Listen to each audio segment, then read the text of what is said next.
Assalamualaikum warahmatullahi wabarakatuh. Selamat pagi.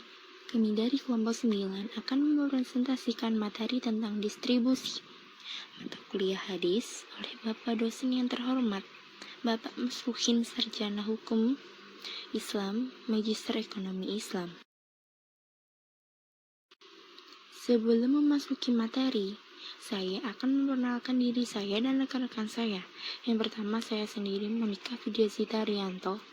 Yang kedua, Bella Cahya. Yang ketiga, Rihadatul Aisyah Febrianti. Yang keempat, Asmil Imratul Fikriyah. Nah, selanjutnya distribusi. Distribusi ini terbagi menjadi 3. Yang pertama, distribusi yang mencakup pengertian dan sebagainya. Yang kedua, teks-teks hadis mengenai distribusi. Yang terakhir, konteks hadis. Nah, 3 materi tersebut akan dijelaskan oleh rekan-rekan saya. Disimak baik-baik ya teman-teman. Bahasan yang pertama mengenai distribusi. Distribusi merupakan salah satu isu ekonomi yang mendapat respon beragam dari para ekonom. Distribusi atau dulah ini secara bahasa yang berarti perpindahan sesuatu dari suatu tempat ke tempat lain, atau sebutan untuk benda yang diputar oleh suatu kaum. Prinsip utama dalam konsep distribusi, menurut pandangan Islam, adalah peningkatan dan pembagian bagi hasil. Kekayaan dapat ditingkatkan, sehingga kekayaan yang ada dapat melimpah dengan merata dan tidak hanya beredar di antara golongan tertentu saja. Slide kelima. Beberapa kebijakan redistribusi dalam suatu negara juga sering kali diadopsi dari sistem dan nilai-nilai sosial yang ada. Sebagai contohnya, yang pertama, alokasi dana untuk para pejabat publik. Yang kedua, alokasi dana untuk sosial. Dalam Islam dikenal 2 macam distribusi, yaitu distribusi secara komersial dan mengikuti pasar dan distribusi yang bertumpu pada keadilan sosial masyarakat, seperti contoh upah, gaji, dan keuntungan usaha. Distribusi yang bertumpu pada keadilan sosial diantaranya melalui contohnya warisan, zakat, dan sedekah. Slide ke-6. Teks-teks hadis yang mengenai distribusi. Distribusi kekayaan melalui warisan. Warisan adalah perpindahan hak yang kepemilikan dari orang yang telah meninggal dunia kepada ahli waris. Dengan warisan Islam ingin memastikan bahwa aset dan kekuatan ekonomi tidak berpusat pada seseorang saja. Jika seseorang bapak meninggal, maka anak, istri, ibu, dan kerabat lainnya akan memperoleh harta peninggalannya. Ada ketentuan bahwa warisan tersebut harus diserahkan bagian laki-laki lebih banyak dibandingkan dengan anak perempuan, 2:1. Dengan hadis yaitu sebagai berikut. An Ibnu Abbas qala Rasulullah sallallahu alaihi wasallam al-hiku al-faraidu bi ahliha fama baqiya fahuwa li aula rajulin dzakar. Telah menceritakan kepada kami Abdul A'la bin Hamad, yaitu An-Nursi telah menceritakan kepada kami Uhaib dari Ibnu Thawud dari ayahnya dari Ibnu Abbas. Dia berkata, Rasulullah Shallallahu Alaihi Wasallam bersabda, berikanlah harta warisan kepada orang yang berhak mendapatkannya, sedangkan sisanya untuk laki-laki yang paling dekat garis keturunannya.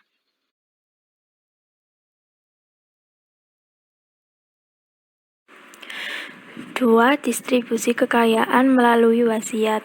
Wasiat merupakan salah satu cara peralihan harta dari seseorang kepada orang lain, yaitu pesan pemberian harta kepada orang lain sesudah meninggalnya orang tersebut, dan disampaikan bukan kepada ahli waris. 3. Distribusi kekayaan melalui wakaf. Wakaf adalah menahan suatu pokok benda yang hasilnya dimanfaatkan untuk orang lain atau perpindahan kepemilikan harta dari pemberi wakaf kepada penerima wakaf yang ditujukan untuk kepentingan umat. Distribusi harta wakaf diperuntukkan bagi sasaran tertentu dengan syarat-syarat diantaranya berbentuk kebijakan seperti subsidi untuk lembaga pendidikan umum dan khusus. Tidak terdapat maksiat yang diharamkan syariat dan hukumnya. Tidak bertentangan dengan aturan hukum yang berlaku, serta barang yang diwakafkan tidak kembali kepada si wakaf.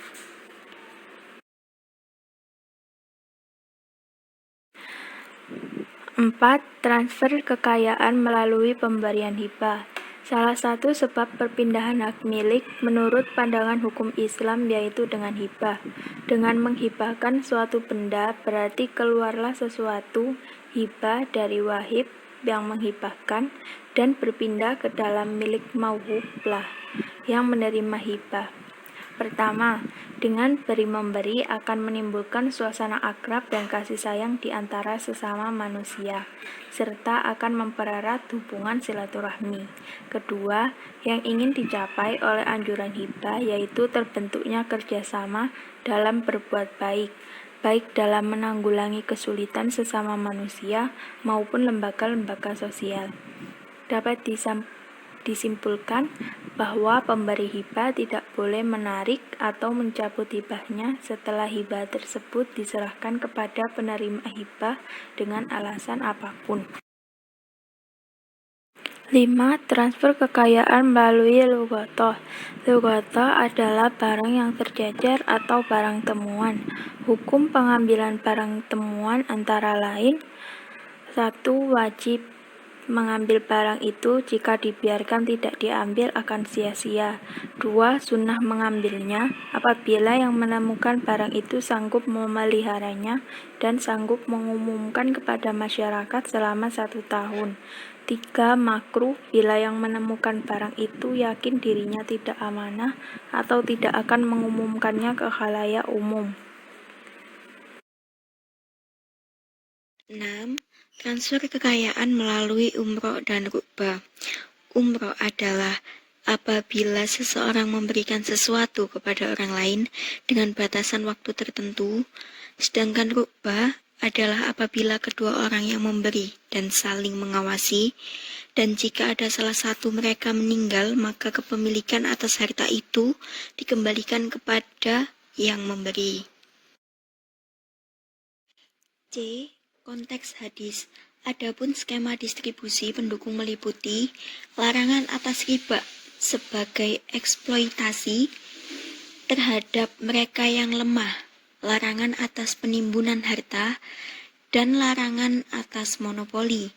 Dalam Al-Quran dan hadis Rasulullah SAW, masalah distribusi disampaikan dalam upaya membangun tatanan kehidupan sosial, ekonomi yang seimbang. Antara lain yang pertama, Al-Quran menjelaskan pembagian zakat yang mendetail, pembagian ghanimah dan harta fa'i, kewajiban nafkah kepada keluarga serta kerabat. Kedua, menegaskan hukum-hukum distribusi. Yang ketiga, Islam melarang keras penimbunan dan pemusatan kekayaan pada sekelompok orang tertentu saja. Keempat, Allah Subhanahu wa Ta'ala memberikan balasan terbaik bagi orang banyak berdistribusi di dunia dan juga di akhirat. Yang kelima, sikap pemimpin kaum muslimin sangat menekankan pentingnya menegakkan keadilan, yaitu keadilan hukum dan keadilan dalam distribusi.